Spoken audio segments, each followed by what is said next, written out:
President Trump, a man who has voted by mail, has been ceaselessly attacking universal mail-in voting, claiming it will lead to the most inaccurate and fraudulent election in history.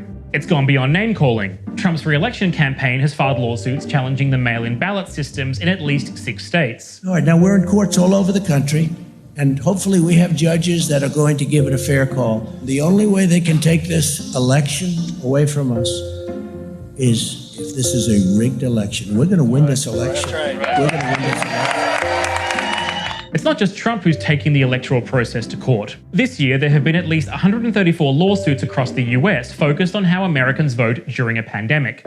And they're generally looking to do one of two things.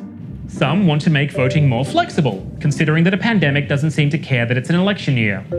And the others want to force elections to proceed as normal, as if the pandemic never happened. It will come as no surprise that a majority of these lawsuits are being fought in battleground states and states that might favour Trump, because just like everything in the US, the lawsuits are partisan.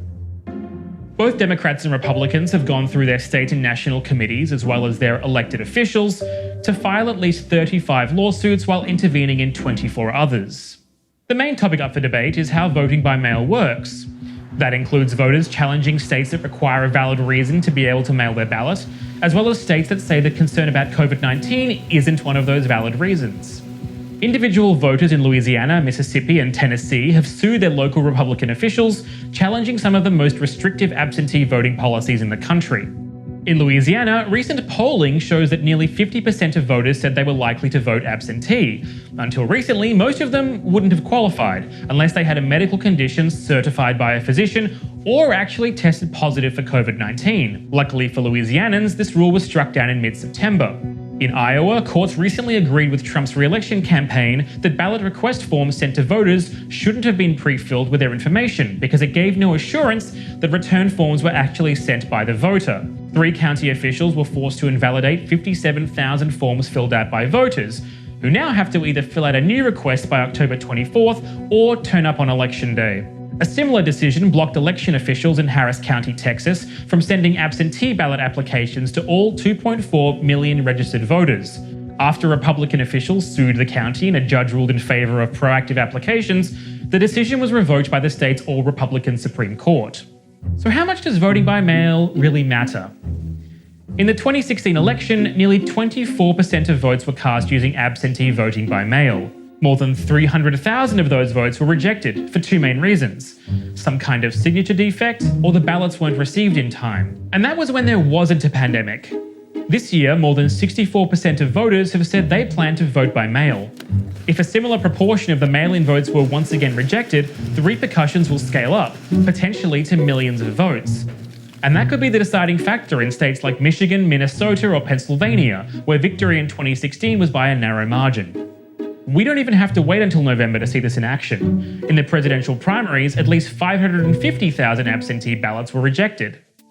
In courts across the country, one of the big issues is voting deadlines, and there are plenty of deadlines. There's the deadline to register for your absentee ballot, the deadline to have sent your ballot in, and the deadline for it to be received.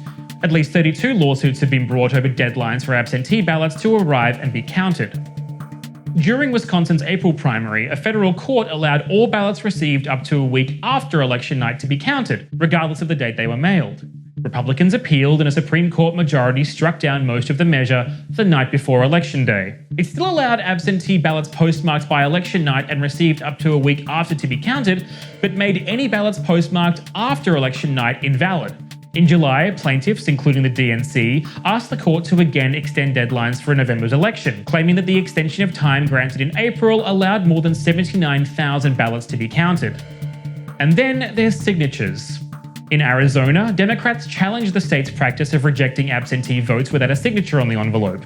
Republicans, including the president's re-election campaign, argue that allowing voters to correct the error by adding their signature later undermines confidence in the electoral process. On September 10th, the court ordered that voters should have the chance to correct their missing signature. The order will save thousands of ballots that are usually rejected. From 2008 to 2018, in Maricopa County alone, election officials rejected a total of 18,420 mail ballots because they were missing signatures.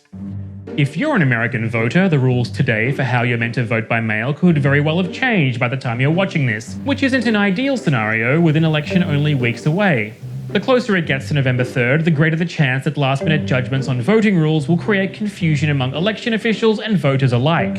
And once it's election night, get ready for a whole wave of new lawsuits challenging why certain votes weren't counted.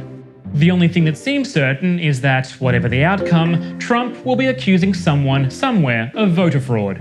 Some things never change.